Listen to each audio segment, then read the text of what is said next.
Okay, so I'm not going to comment much about this, but they do a trial where they eat. They've got three guys from the Miami Dolphins, and they eat plant-based burrito versus beef versus chicken. Look at the endothelial function of the blood plasma, and this is really clever because it's telling you and I, who know nothing about mainstream medicine or science, that this looks bad because it's cloudy versus clear. Yet I've seen multiple people since the movie debunk that as any kind of problem whatsoever. That is a natural function of the blood. And there's nothing negative about what we see here, but they portray it as being a very negative outcome if we're consuming meats. And very cleverly, they then show why this is going to be better for us, because trials by consuming beet juice will improve cycling by 22% and weightlifting by 19%. But as I saw Sean Baker make the observation that 19% increase in strength is more than you will get from using steroids. So are we going to listen to that as science-based evidence? I mean, why would everyone not have been drinking beet juice all these years and smashing world records instead of turning to steroids? I'm just dumbfounded, to be honest, because then they move on to the example of plant versus animal proteins, and they're talking about the impact through inflammation. And the example they use with meat is a hamburger. So they start carrying on about a single hamburger, which is actually 50% plant-based. Yeah, so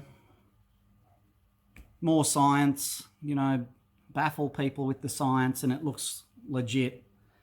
And they make a suggestion that by moving to plants, which are antioxidant rich, you will reduce inflammation by 29% in 3 weeks. Wow. Like, we don't need doctors then, do we, to deal with ill health and inflammation? We just all change to plants and we solve our problems, if it's that simple. And we've just flicked back to our American cyclist who made the Olympic team for the USA at 39 and beat Australia by 8/100ths of a second for the team pursuit, winning gold medal, which is awesome. I mean, good on her. But I guess there were 3 meat eaters in her team pursuit team, and she was a vegan. So, I don't know. She didn't win an individual gold medal at the Games.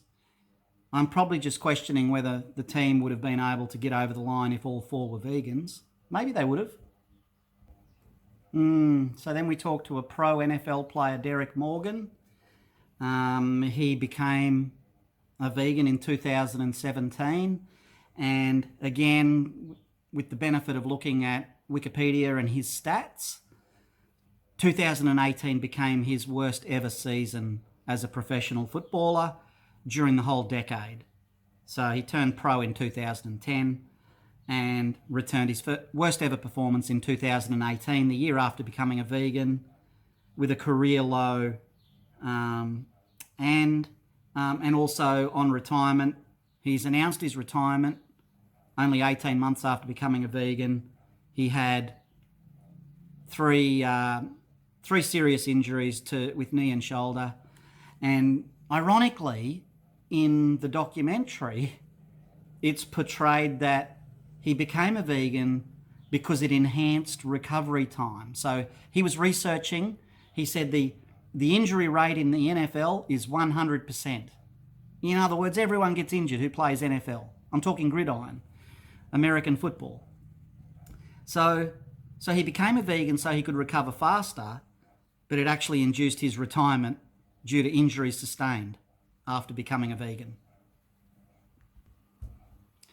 Yeah, so then we, of course, we're on a personal journey here. So we go into Wilk's dad, who suffered a heart attack. He thought he was always healthy and doing the right thing, and we cue a few specialist doctors, and one of them is Dr. Dean Ornish. Now, the vegan movement love to refer to Dr. Ornish and his ideology around plant-based eating. This is one of the intentional confusions that I think stems from the idea that plant-based and veganism are the same things. But Dr. Ornish himself is not a vegan. He talks about plant-based, and that actually incorporates about 5 different dietary options, of which one is vegan, one is vegetarian, pescatarians, lacto-vegetarians. Like, he incorporates anything that's plant-based and readily recommends the importance of seafood or some animal products like eggs and dairy. So it's like all of a sudden we've jumped on this bloke who talks about plant-based because that's one and the same with veganism, and that is absolutely not true. Not even Dr. Ornish is saying that plant-based and veganism are the same thing. To be a vegan is falling under the plant-based umbrella, because anyone that's consuming more plants than animals is effectively plant-based. Yeah, so it's drama, and baffling science, and confuse us with smoke and mirrors.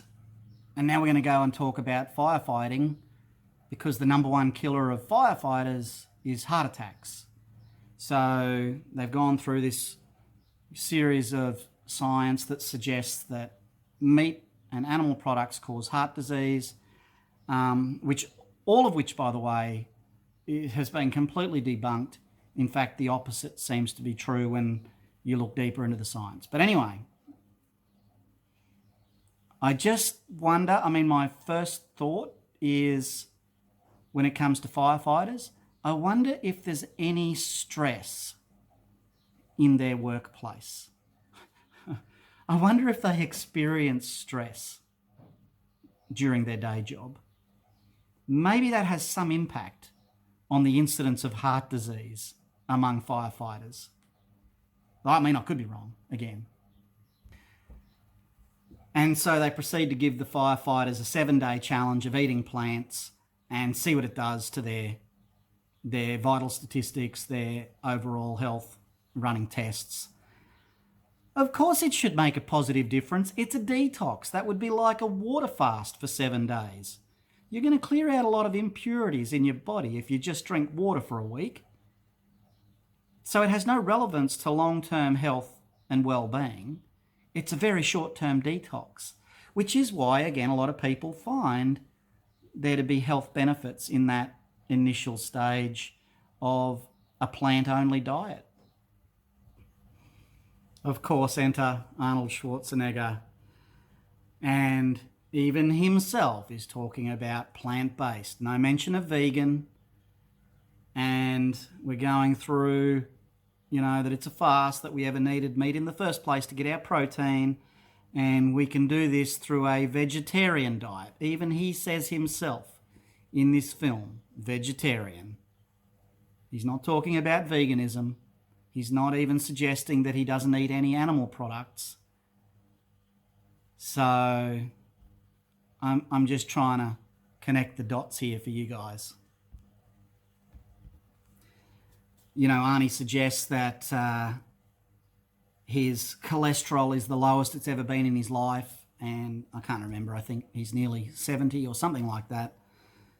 But again, as so many of us are starting to become aware, is there really any such thing as high cholesterol? Like, we have been lied to about the cholesterol myth for the last 3, 4, 5 decades.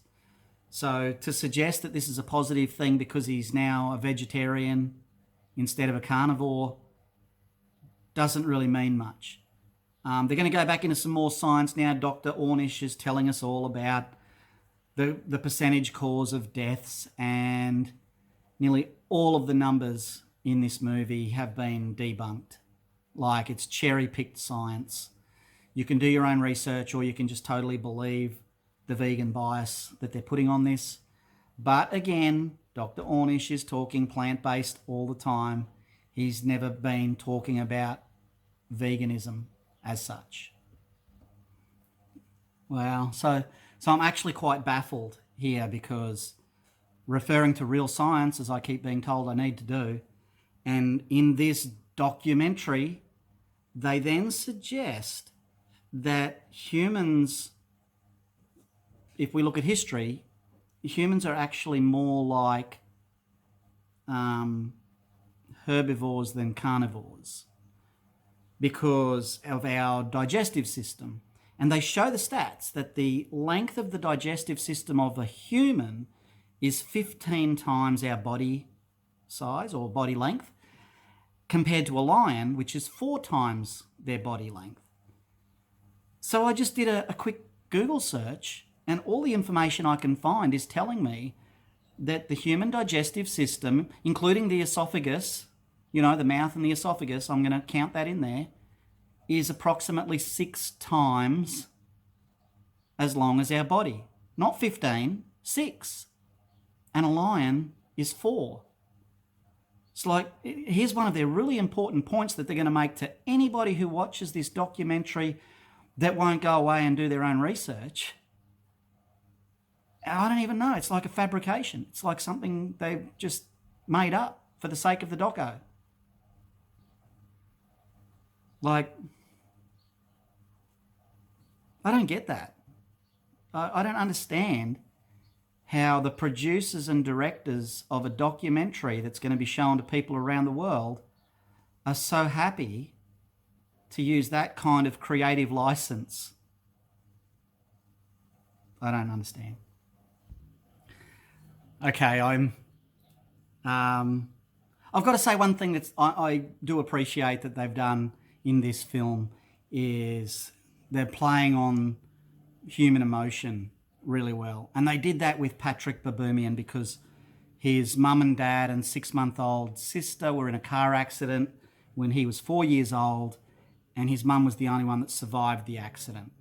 So, of course, that's a tragedy. You wouldn't wish that on anyone.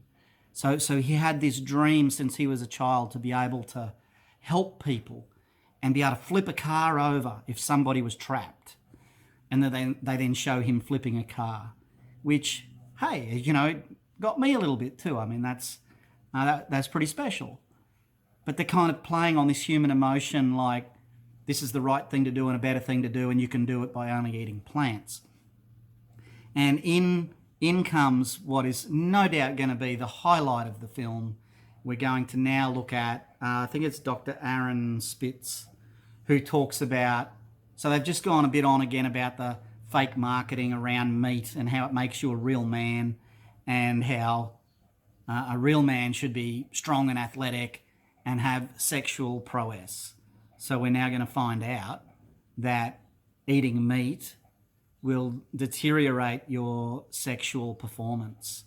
So I'm curious how they're going to play this one out, but I'll just see what they have to say. So I am a little bit curious. We're back at the Miami Dolphins again. Only we're not going to deal with the same 3 athletes that we dealt with earlier, because one of them was a vegan. Okay, one was a vegan, and the other 2 were not. And that's when we looked at the blood plasma, if you remember. So this time we're back at the Miami Dolphins. We got 3 different footy players. These are college football players. So stay tuned. So the theory behind the fact we're going to prove that a plant diet is better for people's manlyhood, they effectively fed these 3 young fellows 2 different meals, 2 different nights. And the first night it was meat and chicken on a burrito, and the next night it was all plant burrito. Now they had to actually put a couple of rings over their penis and sleep with that so that they could monitor the size of their erection and the number of erections during the night. So when the results come back, now they didn't suggest that these three guys were vegans. They didn't tell us what they were eating leading up to the experiment. And this is not a scientific study. This is just an experiment. So they found that all of them had a slightly bigger circumference erection after they ate plants. And the number of erections and the time of the erection increased by between 300 and 470%. So between 3 and 4 times as long a period of time that they experienced an erection during their sleep. Dr. Aaron Spitz himself said at the end of this little feature that this was not a scientific study, but the results were quite exciting. Like, he's a science guru and he's acknowledging that this is just an experiment. It's not scientific research as such. And I'm just trying to come to a conclusion of what does this actually mean. Well, I think what it means is that if you eat meat, you prefer the real thing to be on your penis. And if you eat only plants, you get more excited with something fake when it's on your penis. Maybe. They then lead into the fact that testosterone levels, led to believe that testosterone would be higher on meats and soy products could potentially repress your testosterone or your libido. I just think it's really interesting because a lot of the ex-vegans who are coming out now making their YouTube clips about what happened to them are actually identifying the fact that they had almost no sex drive as a vegan. It had dried up, effectively. They were thinking more about eating food than having sex because they just needed to eat all the time because they were always hungry. And in comes Nimai Delgado, who is a professional bodybuilder. Just a little bit of a heads up, he claims to have never eaten meat in his life, which is fine. But he was actually a vegetarian. He used to eat lots of eggs and dairy up until 2015. And at that time, he was still winning first place, at bodybuilding events. And then when he became vegan, he never won another title. Like within 6 months of becoming vegan, he started placing 7th and 8th in the meets that he was competing at. So that was as a vegan. Previously, he was winning as a vegetarian. Yeah, so we go into more science again, and it's estrogens versus phytoestrogens versus the impacts on cortisol and testosterone and estrogen and all these things that they're sharing.